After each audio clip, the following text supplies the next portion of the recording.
Дмитрий Сергеевич, с каква тема сте днес тук? Темата на доклада беше аеронавтика, развитието и перспективите и не само в атмосферата на Земята, но и в атмосферата на други планети. Защо споменах други планети? Защото основната тема на доклада беше свързана с космическите изследвания. Освен това засегнах темата за работата по аеростатите, които ще летят в атмосферата на Венера. Планира се тяхното изстрелване, за да се възобнови космическата ни дейност в тази област. В тази сфера все още сме лидери, въпреки че и други страни планират да пуснат аеростатичен апарат.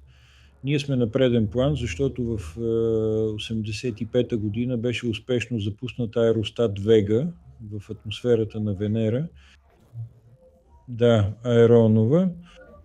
Основното е, че се зае с развитието на аеростатични апарати, както и на стратосферни и дирижабли.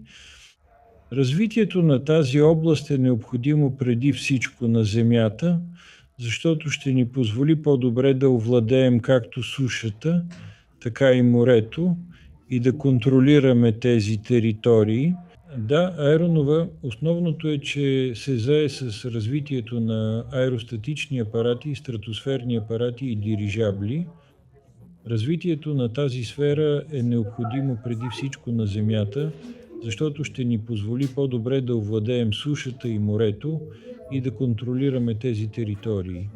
Отлично, благодаря ви много.